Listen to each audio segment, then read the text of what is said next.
Hola, soy Juan García Liz y hoy quiero darles la bienvenida a una nueva edición de Minalin Virtual. Las redes puras basadas en fibra óptica hasta el hogar están gradualmente desplazando las viejas plataformas basadas en cables metálicos, sean estos de par trenzado o de cable coaxial. En esta charla vamos a tratar temas vinculados con las nuevas técnicas de diseño y construcción aplicadas a las redes de FTTH. En primer punto, quiero llevar a todos ustedes hacia la necesidad de planificar la obra, planificar la red, planificar la construcción.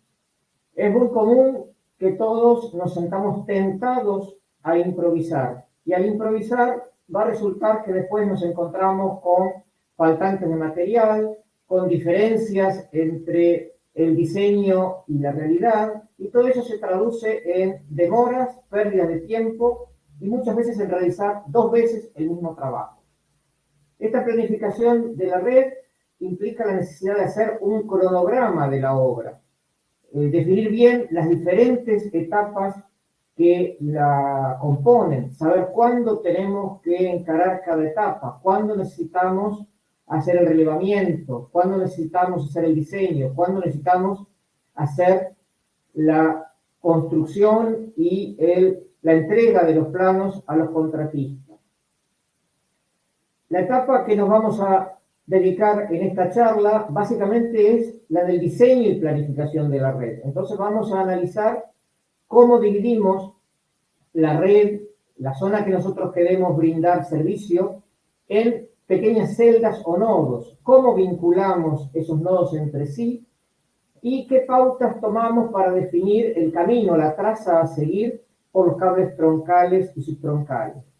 También haremos algunas consideraciones respecto a las consideraciones de fibras de reserva para contemplar necesidades de expansión futura y haremos algunos cálculos simples respecto al enlace óptico y el presupuesto óptico desde la cabecera hasta el equipo del cliente final. Como dijimos antes, el cronograma es la piedra fundamental, es la base que nos permitirá definir cuándo vamos a tener que efectuar el relevamiento, cuándo necesitamos tener el diseño listo, qué información necesitamos de la preingeniería. A continuación, el siguiente paso ya es contratar las empresas que van a realizar la construcción, tomar los contratistas para cada etapa de la obra, el tendido de la fibra, la fusión, la puesta en marcha, cuando deberemos de contar con los diferentes materiales críticos, evitando así que un faltante de material nos pare o nos demore la obra, efectuar el montaje de los equipos y finalmente la puesta en marcha. El seguimiento de este cronograma es lo que nos va a permitir garantizar el cumplimiento de la obra en los plazos que nosotros hemos preestablecido.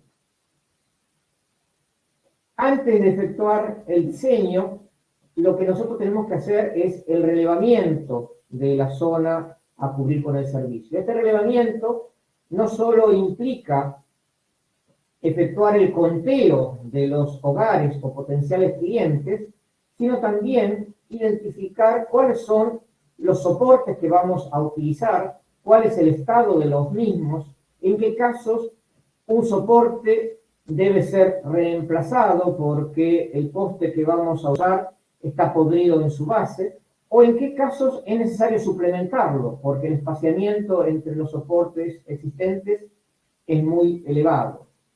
También tenemos que identificar obstáculos o cruces especiales que requieren nuestra atención, como es el caso de autopistas, ríos, vías de ferrocarril, etc. Además, en general, cuando nosotros debemos efectuar una obra sobre el espacio público, esto implica gestionar autorizaciones con diferentes entes gubernamentales, municipales o de vialidad. Entonces, el uso del espacio aéreo, el uso de los puntos de apoyo, cruces de rutas, Todo eso implica gestiones que deben realizarse antes de poder salir a la calle para el tendido de la fibra. Un buen relevamiento y una buena preingeniería me van a ayudar a asegurar que el diseño que nosotros hacemos en un papel luego se ajuste con la realidad que es la traza que siguió el cable de fibra óptica cuando lo instaló el contratista en la construcción. El contratista no es un punto menor, yo diría que es una piedra clave para la calidad de la construcción. Por eso insisto que debemos contratar empresas idóneas que trabajen con personal calificado. Muchas veces nos sentimos tentados a contratar a la empresa que pasa al presupuesto más barato, más económico, y lo que en un principio parece barato termina saliendo caro porque el trabajo no es hecho con la calidad que nosotros requerimos, o en muchos casos necesitamos reconstruir, necesitamos retirar, está tan mal hecha la obra que necesitamos retirar el cable y volverlo a instalar. Es importante que nos aseguremos que estas personas que van a realizar el trabajo conozcan nuestras normativas de construcción para que la obra se ajuste a lo que nosotros esperamos.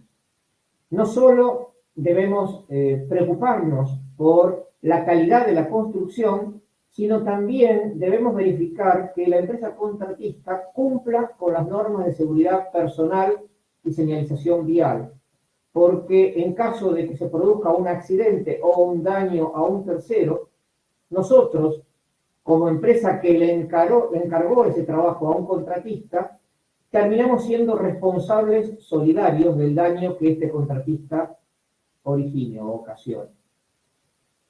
Armemos una estructura de control que permita seguir la obra.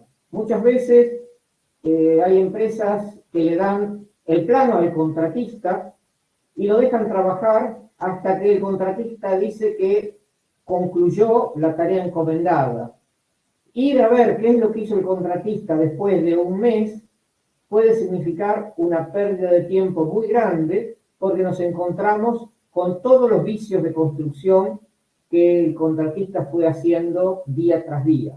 Entonces es muy importante la figura de lo que nosotros llamamos sobrestante de obra, inspector, una persona nuestra que al menos una vez por día visite al contratista en la obra. Esto nos va a permitir anticiparnos en la corrección de errores y además efectuar un seguimiento más continuo de la obra. Y vamos a ver si el contratista, por ejemplo, pasó varios días sin avanzar o sin trabajar y no necesitamos esperar un mes para ver que la obra está parada. Finalmente, cuando la obra concluye, necesitamos un método para certificar el trabajo realizado por el contratista. Y esa certificación implica certificar la calidad del trabajo, certificar la facturación de los trabajos que se van a realizar por diferentes ítems, por metro de cable tendido, por colocación de cada dispositivo, por ejemplo una CPO, por cada fusión realizada. O sea, vamos a tener que contabilizar los trabajos realizados por el contratista. Y no solo los vamos a tener que contabilizar para la facturación, sino que también los vamos a tener que contabilizar para un control del uso de los materiales. Normalmente nosotros le vamos a dar a los contratistas el material necesario para la obra y vamos a tener que controlar que efectivamente el material entregado fue usado en la obra y si hay excedentes de material deben ser devueltos a nuestro depósito. Hablamos de dividir la zona en celdas o nodos y lo que vamos a tratar es de armar celdas tipo.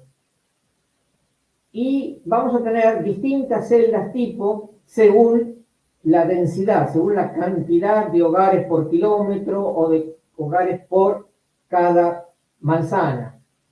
Nosotros comúnmente tenemos el área a cubrir dividida en manzanas, que son bloques de 100 metros de cara. Es un bloque cuadrado de 100 metros de cara. Puede que en algunos casos las dimensiones sean diferentes, puede ser que en algunos casos la forma sea irregular, pero tratamos de tipificarlo en manzanas o bloques cuadrados de 100 metros por 100 metros. En el caso de FTTH, las dimensiones no son tan críticas como en las redes coaxiales, porque la atenuación del cable de fibra óptica no es tan dependiente de la distancia. Tenemos que movernos en distancias muy grandes como para que la atenuación de ese cable de fibra sea un factor de peso. Este primer caso tomamos densidad baja, son 16 hogares por manzana, o sea que en cada cara de ese bloque cuadrado tendríamos 4 hogares. Como ven, estamos hablando más de quintas que de casas, porque cada propiedad tendría aproximadamente 20-25 metros de frente. El nodo estaría compuesto por 4 manzanas, 16 por 4 nos da 64, que es la cantidad de hogares por cada celda FTTH, y la alimentamos desde 8 cajas NAP de 8 puertos. 8 cajas de 8 puertos nuevamente me da 64 bocas para alimentar cada uno de esos hogares. El caso 2 es quizá el caso suburbano más típico. Son 32 hogares por manzana, o sea que tendría 8 hogares en cada cara de la manzana. Y esto estaría hablando de lotes de aproximadamente 10 metros de frente. En ese caso, el nodo se reduce a la mitad, son solamente 2 manzanas. Nuevamente la alimentamos con 8 cajas NAP de 8 puertos, solo que se reduce. Antes teníamos una distribución que tenía una forma de una esvástica y ahora se reduce a una cruz. El siguiente caso es el de densidad media o media alta, donde ya tenemos 64 hogares por manzana. O sea, en algunos casos tenemos propiedades que hay una al frente y otra al fondo, o tenemos casas intercaladas con algunas viviendas multifamiliares, y lo que hacemos para mantener nuevamente una homogeneidad es armar un nodo doble de 2 manzanas. O sea, tenemos la misma cruz, pero mientras que un puerto PON de OLT va a alimentar 2 ramas de esa cruz, otro puerto PON va a alimentar las otras 2 ramas. Estaríamos requiriendo 8 cajas NAP de 16 puertos o 16 cajas NAP de 8 puertos, porque finalmente la ubicación de las cajas NAP se va a terminar acomodando según sea la distribución de los hogares. Puede que un caso tengamos un departamento, una vivienda multifamiliar, y estemos derivando una terminación de un ramal sobre ese edificio multifamiliar. La cosa se empieza a complicar cuando entramos en centros urbanos más densamente poblados. Y es el caso en que tenemos más de 256 hogares por manzana. En ese caso, si nosotros queremos atender el 100% de la penetración, nos vamos a encontrar con que se requiere una gran cantidad de fibras ópticas por manzana.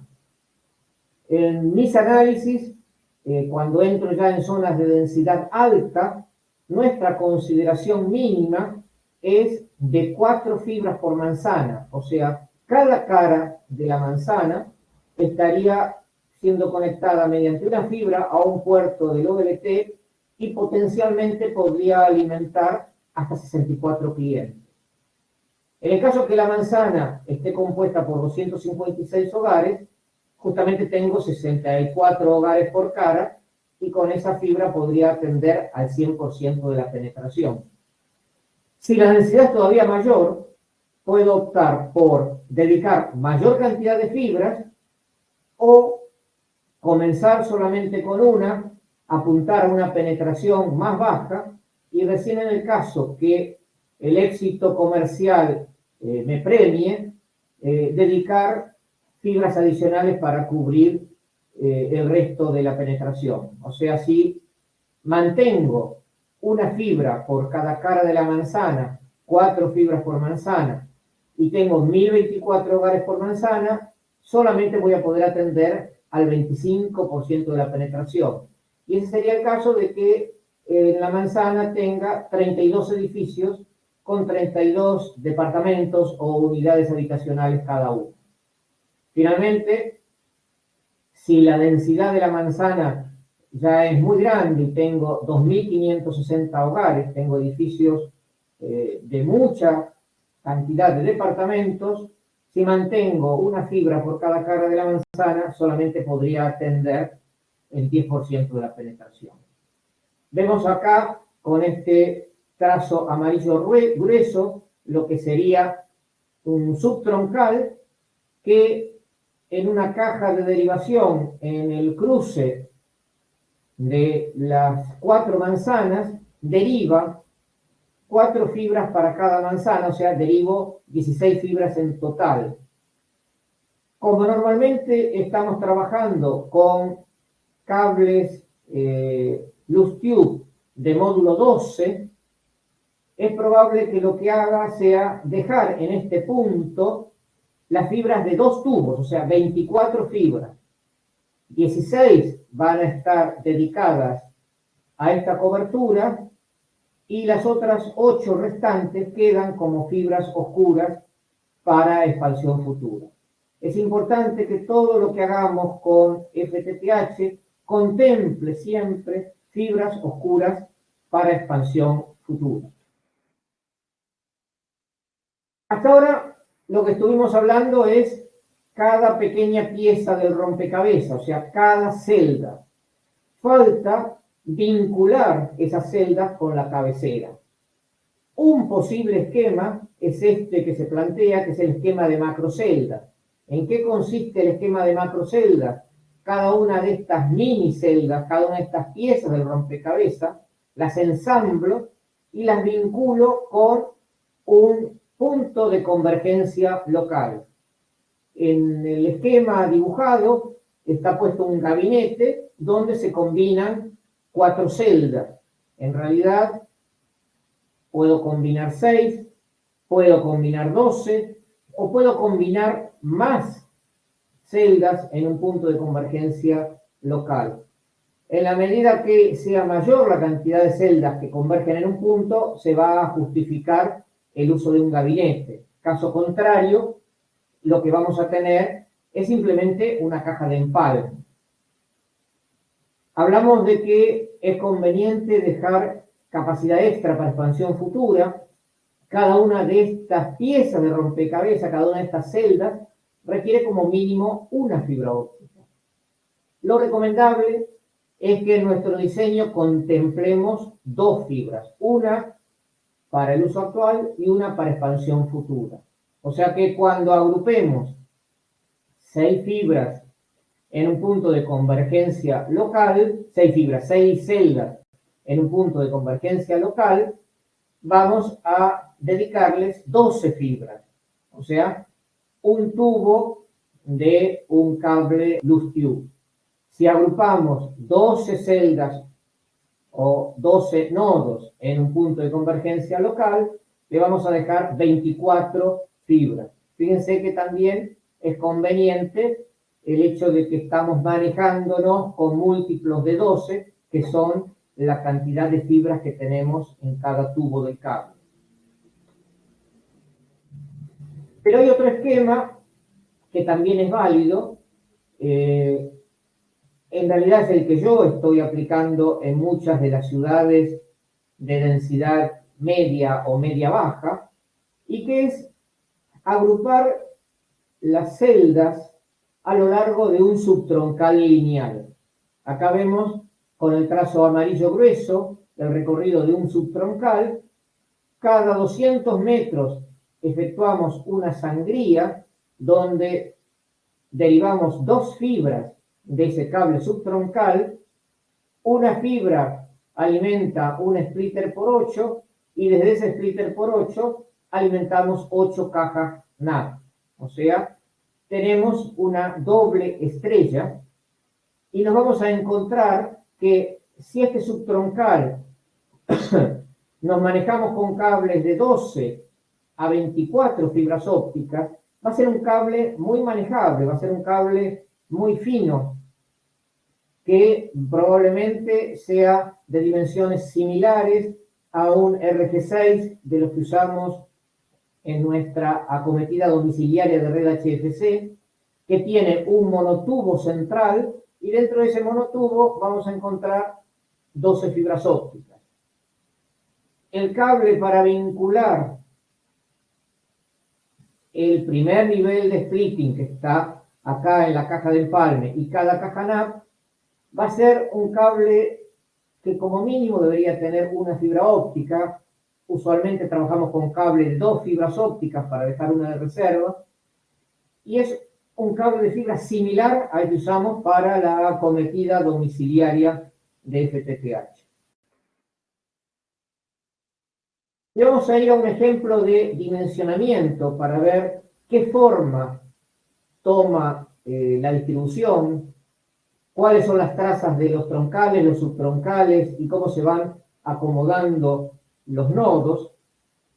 Y una cosa que es muy importante cuando planificamos el tendido de una red FTTH en una ciudad es la ubicación de la cabecera.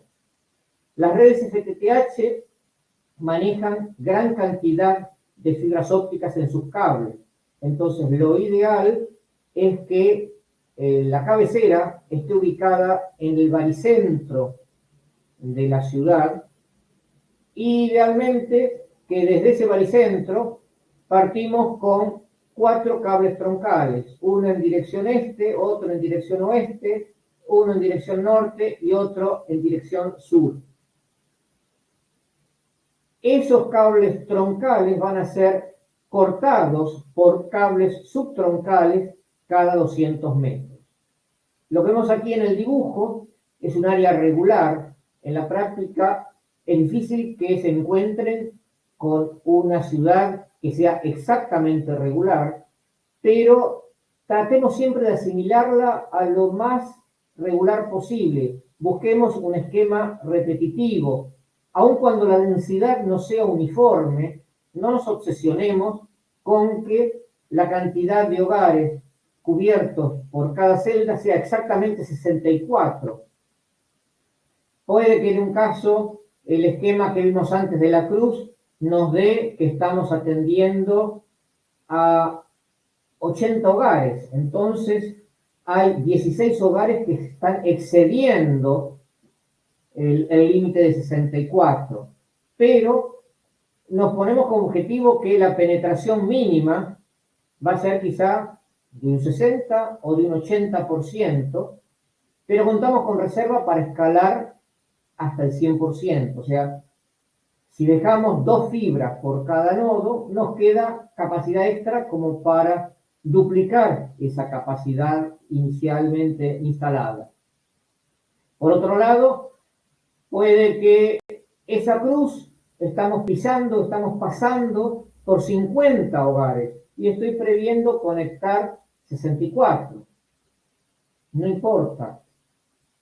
Nuevamente, no nos obsesionemos porque el 64 sea un número justo y exacto.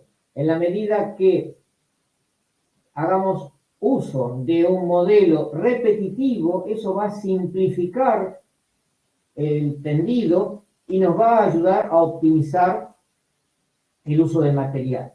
En este caso, estamos tomando un área de 2,4 kilómetros por 2,4 kilómetros, que es un total de 576 manzanas, que consideramos que la densidad era media, o sea, 32 casas por manzana, y hace un total de 18.432 hogares. Cuando estamos hablando de 20.000 hogares, esto ya corresponde a una ciudad mediana, no es un pueblito, tampoco es una gran ciudad y capaz que tiene 80.000 hogares. Apuntemos a una penetración mínima del 60 o del 80%, con reserva para escalar al 100% o 120%, porque también puede suceder que en el relevamiento original encontramos terrenos baldíos donde no hay ninguna construcción, o casas que después se demuelen y dan lugar a una vivienda multifamiliar donde antes vivía una única familia. Entonces, siempre tenemos que contar con capacidad extra como para poder escalar. En este caso de densidad media, vemos abajo a la izquierda ampliado el esquemita de la celda básica, que es un splitter por 8 en el punto de cruce de 2 calles, y después 2 cajas NAP en cada cuadra. Fíjense que para los requerimientos que nosotros planteamos de 2,4 kilómetros por 2,4 kilómetros, esto lo podemos atender con troncales principales de 144 fibras, o sea, son cables de alto porte, pero manejables. Hoy tenemos cables de 288 fibras y más. Como el troncal principal lo sangramos para derivar a los subtroncales que están marcados en rojo, este sangrado tampoco es necesario hacerlo todas las cuadras. Imagínense que sangrar un cable de 144 fibras cada 100 metros se convertiría en una tarea bastante pesada. Entonces, desde la cabecera, estamos viendo acá en este esquema un solo cuadrante, desde la cabecera a 200 metros tenemos el primer punto de sangrado, donde estamos saliendo con un subtroncal de 12 fibras para el norte y un subtroncal de 12 fibras para el sur, que no se ve en este dibujo. Y ese subtroncal de 12 fibras, que nuevamente un cable de 12 fibras es un cable muy finito, muy fácil de manejar, cada 200 metros lo vamos a sangrar para quedarnos con 2 pelos de fibra óptica, uno para alimentar al nodo y uno para crecimiento futuro. Lo mismo lo estaremos realizando sobre el troncal principal que corre en dirección norte, y vamos a derivar subtroncales en dirección este y oeste. Vemos que los subtroncales se van a cruzar, se van a trenzar. Y una característica importante de este esquema de distribución es que 2 nodos adyacentes van a estar vinculados con subtroncales que provienen de diferentes troncales y que pueden terminar en placas diferentes del OLT. ¿Esto qué me permite? Que un cliente comercial, por ejemplo, una oficina de gobierno o un banco, que me pide redundancia en la red de acceso, quiere estar protegido frente a un corte del cable de fibra, lo puedo conectar a este nodo y a este nodo, y como ven, cada uno de esos nodos termina en diferentes cables troncales. Cuando nos vamos al esquema de densidad baja, la cosa se simplifica. Recuerden que el modelo de la celda para densidad baja adoptaba la forma de una esvástica y alimentaba 4 manzanas en vez de 2. O sea, cambiamos el diamante que alimentaba 4 medias manzanas, o sea, 2 manzanas en total, por este cuadrado que corresponde a 4 manzanas.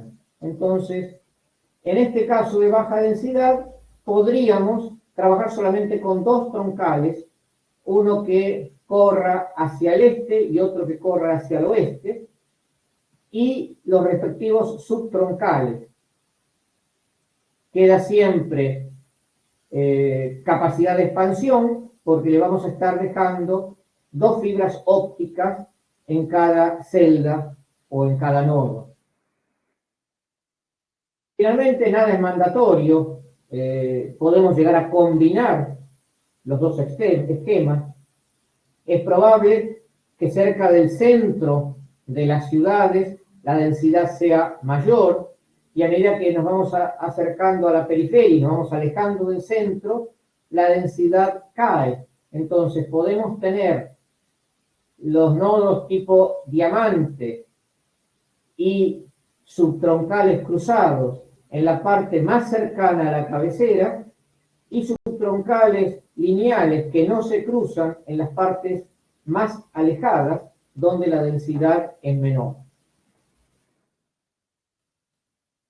Dicho esto, vamos a ver cómo diseñamos y ha ido cambiando, han ido evolucionando las técnicas de diseño. Por analogía a lo que son las tecnologías de DOCSIS o las tecnologías de USB, ahí tienen las han llamado FTTH 1.0, 2.0 y 3.0. Las primeras versiones de FTTH se construían con una técnica 100% fusionada. El único punto en donde no teníamos fusión era en el cable drop, que hacía uso de conectores o empalmes mecánicos. Pero el cable troncal principal, el cable subtroncal, la caja divisora, la caja NAP o CTO, acá vamos a entrar también con otra cuestión de nomenclatura, la caja terminal óptica, algunos la llaman CTO, caja de terminación óptica, otros lo llaman caja NAP. NAP es Network Access Point, o sea, el punto donde el cliente se conecta con la red. O sea, el FTTH 1.0 tenemos totalmente fusionado hasta llegar al puerto de la caja NAP. En el puerto de la caja NAP, donde se conecta el cable de la acometida del cliente, vamos a utilizar para el cable drop un conector mecánico. Se fue avanzando tratando de simplificar la construcción porque la fusión requiere mano de obra calificada. Si bien hoy ya estamos muy acostumbrados a fusionar fibra óptica, imagínense hace 5 o 10 años el operario que fusionaba la fibra óptica era un operario altamente capacitado. Entonces se fue avanzando hacia técnicas de construcción donde ya el conector estuviera armado. Entonces, en la versión 2.0, la planta óptica, la ODN, está fusionada hasta la caja NAP. Y lo que estamos cambiando es el conector mecánico en el drop. O sea, el técnico que va a instalar un abonado ya no tiene que armar ni siquiera un conector mecánico, sino que tiene un pigtail de fibra que ya en un extremo el conector está armado y lo enchufa en la caja NAP. El otro extremo del cable no tiene ningún tipo de conector porque lo va a tener que introducir a la casa y va a haber un conector mecánico o un empalme mecánico en la roseta donde después se va a conectar el equipo de cliente. O sea, en lo que es el drop, del lado cliente, de la roseta al cliente ya voy a tener el conector armado, del drop a la caja NAP voy a tener el conector armado, a lo sumo voy a tener que armar un empalme mecánico dentro de la roseta. El siguiente punto en la evolución es mantener la ODN fusionada hasta el nivel subtroncal. Cuando ya me abro del subtroncal a lo que es acceso, voy a tener preconectorizado. O sea, la caja divisora, que es el punto donde comienza mi red de acceso, voy a tener un mix de fusión hacia el lado del subtroncal y preconectorizado hacia el lado del acceso. La caja NAP va a ser 100% preconectorizada, tanto en lo que hace a vinculación con el cliente como vinculación con la red de acceso. Entonces, el técnico de construcción de red, desde la caja de fusión en adelante, va a salir con un Lego, va a salir con rollos de cable con conectores en las dos puntas y con cajas NAC que simplemente tiene que montar en la fachada, en la columna o en un poste y conectar con el dispositivo siguiente. Y como las dimensiones de fibra no son exactas, va a acomodar el excedente de fibra detrás de la caja NAC. Nos encontramos así con diferentes soluciones preconectorizadas que, como decíamos antes, tienen la gran ventaja de que eliminan la necesidad de realizar fusiones en el campo, no van a requerir mano de obra especializada y redunda en una mayor velocidad y simplicidad en la instalación. ¿Cuál es el problema? Que no existe una solución preconectorizada o universal, sino que cada fabricante desarrolló su propia solución propietaria. Así nos vamos a encontrar con el preconectorizado de Comscore, el preconectorizado de Huawei, el de Furukawa, el de Corning y el de Fibercom. Lamentablemente todos estos formatos preconectorizados son incompatibles entre sí y lo que estamos empezando a ver es que algunos, como es el caso de Comscore, lo está proveyendo con un adaptador que permite acoplar su conector al formato preconectorizado de otro vendedor. Y vamos a hacer una revisión de la oferta de dispositivos preconectorizados que me brindan estos fabricantes. En primer lugar, nos encontramos con la OptiTap de Comscore Corning, y no es más que la versión óptica de la misma TAP que nosotros nos encontramos en nuestras redes HFC en la planta DRF. O sea, vamos a tener un acoplador direccional que toma la energía óptica de la entrada, va a derivar una parte de esa energía óptica a un splitter por 8 y el resto va a pasar. O sea, como los TAP de RF vamos a tener un puerto de entrada, un puerto de salida y 4 u 8 puertos de derivación. Igual que los TAP de RF, vamos a encontrar con una gama bastante grande de valores. En óptica, cuando especificamos la relación de acoplamiento, es muy común que hablemos en forma porcentual y vamos a tener así una OptiTap 90-10, donde el 90% de la energía óptica es pasante y estamos derivando un 10% al splitter por 8. El siguiente valor es 85-15, el siguiente valor 80-20, 70-30, 60-40 y finalmente el terminal, que no es más que un splitter por 8. Si bien es común manejarnos con acoplamientos especificados en forma porcentual, cuando nosotros hacemos el diseño, vamos a trabajar con presupuesto óptico y vamos a tener que ir sumando pérdidas o atenuaciones.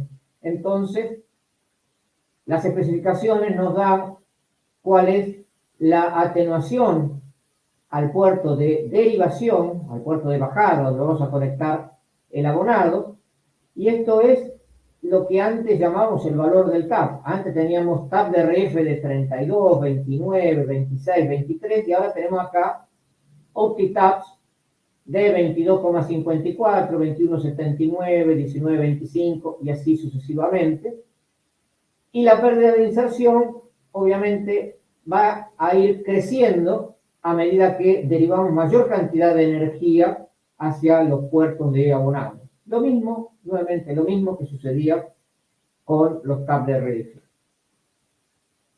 Otro concepto que introduce Comscore es lo que ellos bautizaron Fiber Indexing.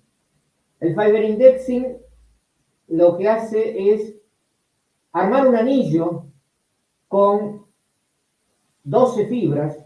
Tenemos 12 fibras que circulan a lo largo del anillo. No voy a tener acopladores ópticos para derivar parte de la señal en cada dispositivo, sino que la señal que va a alimentar al splitter por 4 o al splitter por 8, donde conectaremos los abonados, está directamente conectado a una de las fibras de esas 12 que circulan por el anillo. De un lado voy a tener una cola de cable, se va a especificar con diferentes largos de cable, 300 metros, 200 metros, 50 metros. Nuevamente el excedente de cable se va a arrollar en una reserva. Ese cable termina en un conector MPO, un conector multifibra, y del otro lado el dispositivo tiene un conector multifibra donde se va a enchufar el cable que va hacia el dispositivo siguiente. ¿Por qué se llama Fiber Indexing? Porque al pasar por cada dispositivo se realiza un indexado de las posiciones de las fibras, o sea que se corren todas una posición. La fibra 1 de entrada queda y alimenta el splitter por 4 o splitter por 8. La fibra 2 de entrada se convierte en la fibra 1 de salida. La fibra 3 de entrada en la fibra 2 de salida. O sea, todas se corrían en una posición. Y entonces, la fibra 2 de entrada, que se convierte en la fibra 1 de salida, va a ser la fibra que en la próxima caja se va a derivar al splitter por 4 o al splitter por 8. Acá vemos cómo sería el esquema. Yo voy a tener un punto que está en el extremo del anillo, donde yo coloco un splitter por 8. Cada una de esas salidas del splitter va a estar conectada a una de esas 12 fibras, y luego voy a poder conectar en cascada 8 cajas de 8 puertos y llegar al total de 64 fibras. Ven como en este caso, si bien la disposición de las cajas es lineal, en lo que hace a distribución óptica estamos teniendo una estrella. Aquí tenemos el centro de la estrella con un splitter por 8 y va a haber una fibra que llega hasta cada una de esas cajas donde está el segundo splitter por 8.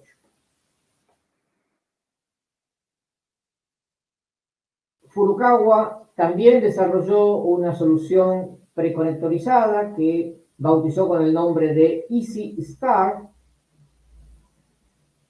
y que tiene una CTO o una caja NAP que tiene esta forma de un honguito. En la parte posterior vemos una cruz para acomodar excedente de fibra. En la parte superior está el puerto de entrada a la caja NAP y en la parte inferior tenemos los 8 puertos de derivación para conectar a clientes y el puerto de continuación que permite armar o encadenar varias de estas cajas. En el caso de las cajas intermedias, van a tener 10 conectores, 1 de entrada, 1 de salida y 8 de derivación. Las cajas terminales van a tener solo 9, van a tener un conector de entrada y 8 de derivación. Después vamos a hablar del tema de cuando acoplamos varias de estas cajas en una cascada lineal, ¿cuál es el valor de acoplamiento óptico? Hasta ahora vimos solamente el caso de la OptiTap de Comscope, que tiene múltiples valores, eran 6 o 7 valores de acoplamiento óptico. El resto de los fabricantes, Furukawa, Huawei, Fiberphone, maneja solamente una relación de acoplamiento para la caja intermedia, que es 70-30, y después tenemos la terminal. Como que no tengo tantos valores de acoplamiento óptico, la cantidad de estas cajas que yo voy a poder acoplar en cascada es no más de 4, porque no es de lo más eficiente para hacer uso del presupuesto óptico. Sin embargo, tienen la ventaja de que tengo solamente 2 modelos de caja caja intermedia y caja terminal. La intermedia con una relación 70-30 y la terminal es exclusivamente el splitter por 8. Fiberhome, como vemos acá, desarrolló otro modelo de preconectorizado. El nombre que le da el nombre comercial es EasyCon, que está disponible con distintos tipos de cable y largos, y también ofrece la caja divisora y la caja NAP preconectorizada con este modelo de conector. Acá vemos una caja divisora preconectorizada. Recuerden que la caja divisora habíamos dicho que era el punto de transición entre la red fusionada y la red preconectorizada. O sea, de la caja preconectorizada hacia subtroncal y troncal íbamos a tener todo fusionado. Y de la caja preconectorizada hacia el abonado íbamos a tener todo fusionado. Y de la caja divisora hacia el abonado íbamos a tener todo preconectorizado. Aquí a la derecha vemos esquemáticamente cómo es esta caja divisora. Tenemos la posibilidad de hacer una sangría en el cable, tener fibras que siguen y no se cortan ni se intervienen, fibras que se fusionan a un splitter por 4, por 8 o por 2 y alimentan ramales de distribución a través de conectores preconectorizados. Y vamos a tener también fibras que en una de esas se derivan en forma directa a otro puerto que también puede ser preconectorizado. Esta fibra directa puede estar vinculada a un puerto del OLT y puede estar dedicada en forma exclusiva a una vivienda multifamiliar, a un edificio de departamento. ¿Cuáles son las ventajas que me ofrece el preconectorizado? Todos están acostumbrados ya a trabajar con la caja tradicional y se encuentran que es necesario siempre abrir la caja para conectar a un cliente porque los conectores están adentro. Muchos instaladores olvidan cerrar la caja. Es común, yo en muchos casos he estado caminando por la calle y he visto estas cajas abiertas. El hecho de que la caja esté abierta deja expuesto al polvo, a la lluvia, todos los conectores y está el riesgo de contaminación de los conectores, que luego se va a traducir en atenuación. Y finalmente, como tengo que entrar con el cable drop adentro de la caja, tengo que acomodar ese cable drop y cuando tengo muchos clientes, esto a veces termina quedando de una manera desprolija. El preconectorizado tiene la ventaja de no requerir ningún tipo de fusión, no requiere armado de conectores porque justamente el cable de acometida domiciliaria ya tiene el conector armado y tampoco requiere abrir la caja para conectar al cliente. Esto vale no solo para la solución de Fiberhome, sino que vale para todas las soluciones de NAP preconectorizadas. Y vamos a ver cómo sería un ejemplo de aplicación.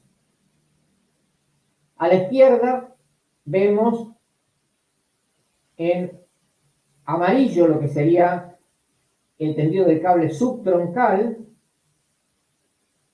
Vemos lo que dice Central Box, algunos lo llaman Hub. Es el punto donde colocamos el primer nivel de splitting que después va a alimentar cascadas de cajas. En el caso este, y haciendo algo simétrico, está alimentando 2 ramales de 4 cajas. Esto ya sería un puerto de OLT. 8 cajas de 8 puertos son 64 clientes. Entonces, un puerto de OLT se va a splitear por 2 y va a alimentar 2 ramales de 4 cajas en cascada. Del mismo punto, otro puerto de OLT también se va a splitear por 2 y va a alimentar un ramal simétrico hacia el otro lado. Si hiciera splitting por 128, en vez de tener dos puertos de OLT y dos splitters por 2, tendría un solo puerto de OLT y un splitter por 4 y salen 4 ramales. Acá vemos cómo se arma esto. Del OLT llegamos a la caja divisora o caja hub, donde están los splitters. Un splitter por 2, sale una rama roja, llego a la primera caja, que es un 70-30, 30% se deriva a un splitter por 8, 70% sigue. Siguiente caja, 70% sigue, 30% se deriva. Siguiente caja, 70% sigue, 30% se deriva. Caja terminal es simplemente un splitter por 8. Como decía antes, esto no es lo más eficiente.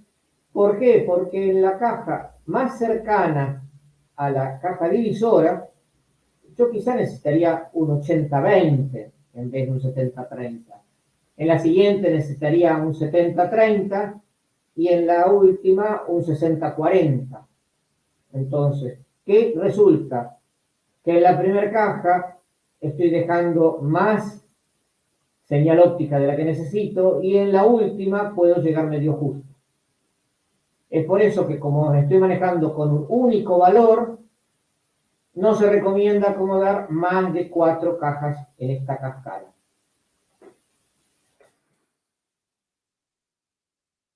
Otro ejemplo de aplicación, también podría armar una estrella. Puedo tener una caja divisora con un splitter por 4 y salir en estrella a 4 cajas terminales. 4 por 8, 32. En este primer punto tendría que colocar un splitter por 2 o un splitter por 4 si voy a ir a un split por 128.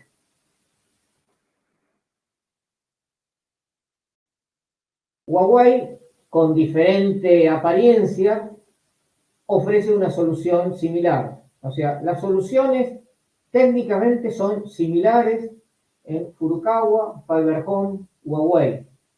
Todos tienen la caja terminal, que solamente aloja un splitter por 8, una caja intermedia que tiene un acoplador óptico direccional que separa 70-30 y donde deriva el 30% hay un splitter por 8.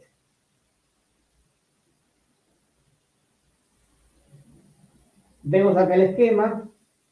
¿Cuál es una característica de Huawei? Que en el PLC, donde está armado el splitter por 8, también está integrado el acoplador óptico. O sea, tengo un solo PLC donde tengo el divisor por 8 y el acoplador óptico. Entrada, salida 70% y 70% dividido en 8 bocas. Y la caja terminal, entrada dividida en 8 bocas. Esta solución Huawei la bautizó con el nombre uneven, que es desparejo, justamente porque tengo 3 cajas con una relación de acoplamiento desparejo, 70-30, pero todas son iguales. Como ven, es exactamente lo mismo que planteamos antes para Fiberhome, pero físicamente las cajas son diferentes y los conectores son diferentes.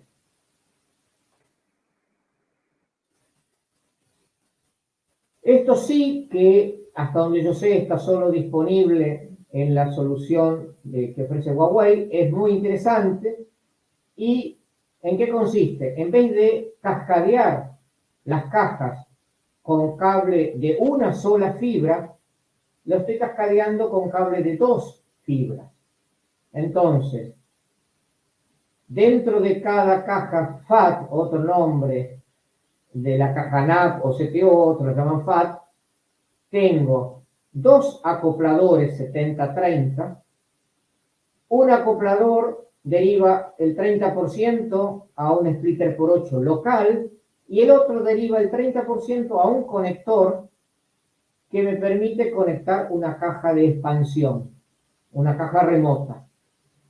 Puede estar al lado o puede estar a 50 metros.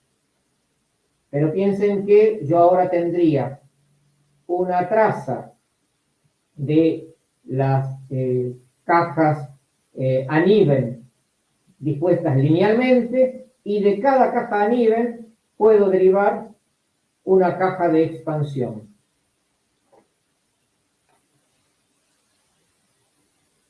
Veamos cómo quedaría un diseño con esta topología. De nuevo, tanto Furukawa como Huawei como Fiberphone. Tengo una caja divisora de la cual parten 4 ramas y en cada rama yo voy a acomodar en cascada 4 cajas. En general, cuando tengo que atender edificios de departamento, la caja NAP la vamos a colocar en el mismo edificio, la vamos a llevar o al sótano o a la terraza.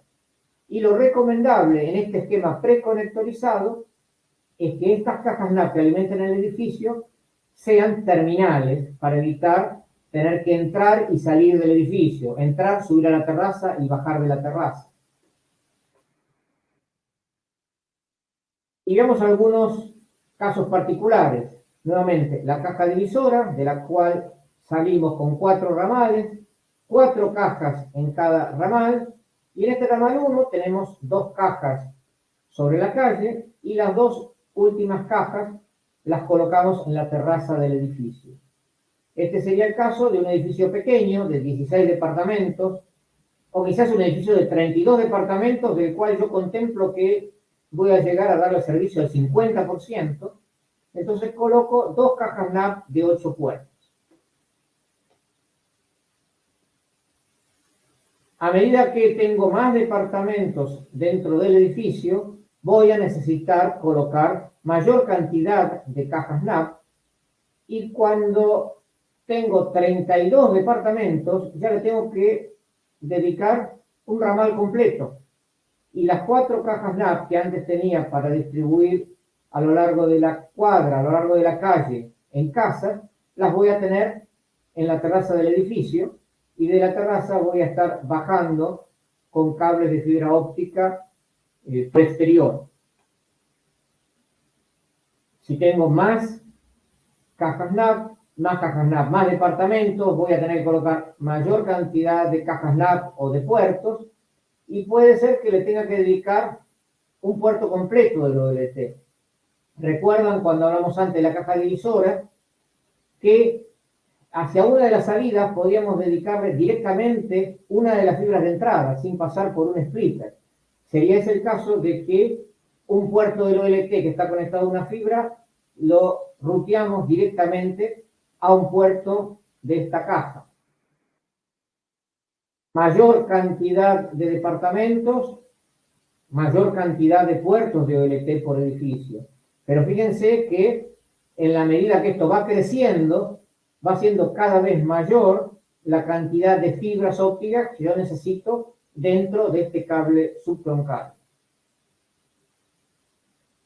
A medida que se van construyendo edificios nuevos, es común que se prevea internamente montantes o espacios para el tendido de cables, sea tanto de energía, de telefonía o de fibra óptica.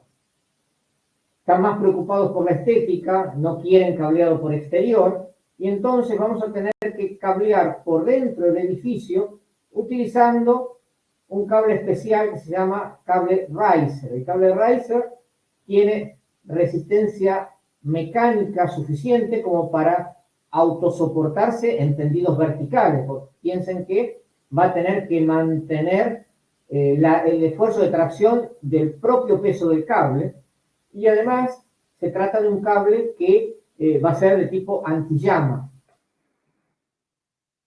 Y cuando entramos en zonas muy densas, la cosa se complica.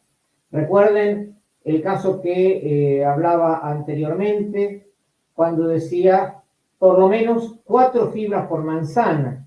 Entonces, si yo tengo edificio de 32 departamentos y quiero llegar a una penetración del 50%, voy a necesitar 2 cajas NAP por cada edificio y voy a necesitar ya no una fibra por cada cara de la manzana, sino 2 fibras por cada cara de la manzana. Esto significa 2 puertos de OLT. Entonces, vamos a colocar cada puerto del OLT un splitter por 4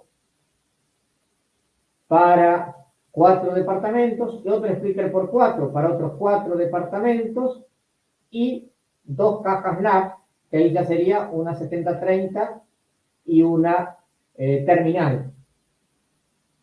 O sea, en vez de sacar de cada puerto de OLT 2 ramas y 4 cajas en cascada por rama, vamos a sacar 4 ramas con 2 cajas en cascada por cada rama.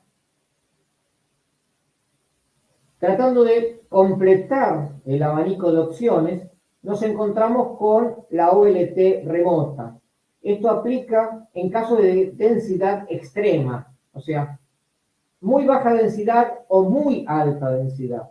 En muy baja densidad, ustedes saben que tenemos un límite de distancia para cubrir en nuestra red de FTTH y es de 20 kilómetros.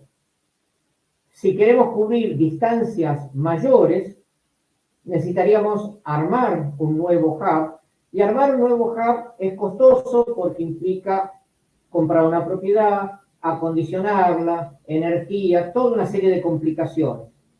Lo que podemos hacer es usar una OLT de outdoor, que es lo que llamamos una OLT remota, que tenga un vínculo de datos a través de una red óptica metropolitana o de larga distancia con nuestro GEDEN, y a partir de ahí vamos a contar los 20 kilómetros de la ODN para dar servicio a los clientes. Y voy a plantearle 2 soluciones. Una es la solución que planteó Huawei bajo el nombre de Blade OLT. Es directamente algo parecido a lo que sería un nodo o un troncal nuestro. Es un gabinete aletado, gabinete estango para montar directamente en exterior. Tiene posibilidad de alimentar con corriente alterna o con corriente continua. Tengan en cuenta que no está incluido ni el rectificador ni las baterías, o sea, deberíamos colocar el rectificador y las baterías en un gabinete aparte. Tenemos una doble fila de 8 conectores, de 8 puertos PON, que terminan en 2 conectores MPO. O sea, esto para muchos de nosotros ya es una complicación, porque el cable de distribución ingresa a la OLT remota, a la Blade OLT, mediante un conector multifibra de 8 fibras cada uno. Y bueno, quizá en nuestro caso lo que más se va a ajustar, tampoco es esto, es algo que viene más adelante, esto es una solución que plantearon los grandes proveedores de equipamiento para HFC como para prever una migración gradual del HFC hacia el FTTH. Recuerdan que dentro de la evolución de DOCSIS planteamos que estábamos yendo del nodo convencional a un nodo Remote PHY, donde el vínculo con el nodo, que era un vínculo analógico, lo reemplazamos por un vínculo digital, y dentro del nodo alojábamos el RPD, Remote PHY Device, donde llevamos la capa física y la capa MAC de DOCSIS. Bueno, ya que tenemos un enlace de datos entre el nodo y el GEDEN, lo que plantean algunos proveedores, como el caso de Comcode y Arris, es un módulo de OLT para poner dentro del nodo. Entonces vamos a tener una mezcla de RF y IPON. Tengan en cuenta que todo lo que es Cable Labs está más inclinado hacia EPON, mientras que nosotros nos estamos volcando a GPON. Entonces ven que acá tenemos EPON 10 gigabit Ethernet PON, no aparece XGPON. O sea, lo único bueno que tiene esto es para aquellos que están pasando por Remote PHY, poder darle una continuidad hacia FTTH. Pero los que estamos pasando del HFC a FTTH mediante la construcción de una red óptica superpuesta, esto carecería de sentido. Y después, algo que se ajustaría más a nuestro mercado, más que la Blade OLT, es este caso de tener una OLT pequeña montada dentro de un gabinete. Sería una OLT tipo Pizza Box de 8 o de 16 puertos, o una OLT modular pequeña que como máximo tenga 2 placas de 16 puertos. Además, alojaría el ODF, rectificador y panel de distribución de energía, pero, lo ven acá en el esquema, no hay espacio para alojar las baterías. O sea, las baterías deberían estar en un gabinete anexo. Esta es una solución ya más grande.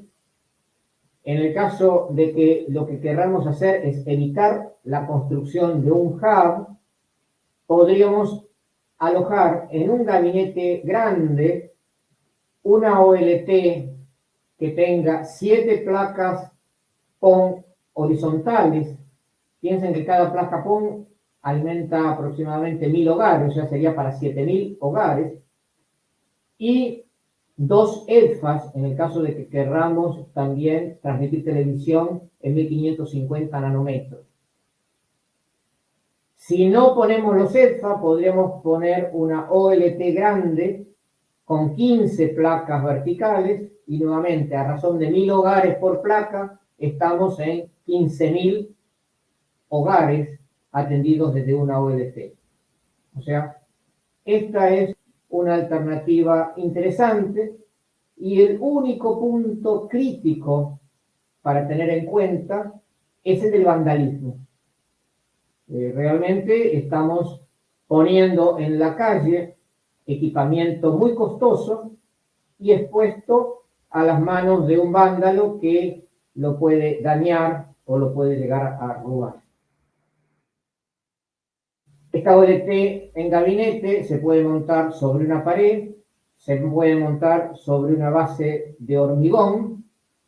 Quizá si lo que estamos buscando es segurizarla y protegerla del vandalismo, lo mejor sería en una plataforma elevada o adosado a una columna de hormigón, pero estos gabinetes son muy grandes como para montar adosado a una columna de hormigón. Montado sobre una columna de hormigón sería más que nada este gabinete y el anexo de batería.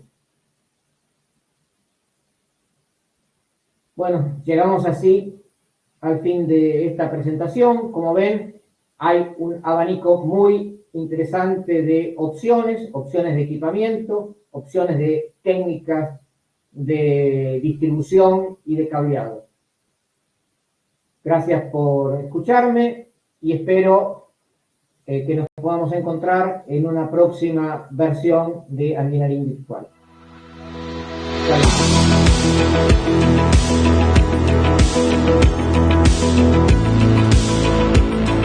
Gracias.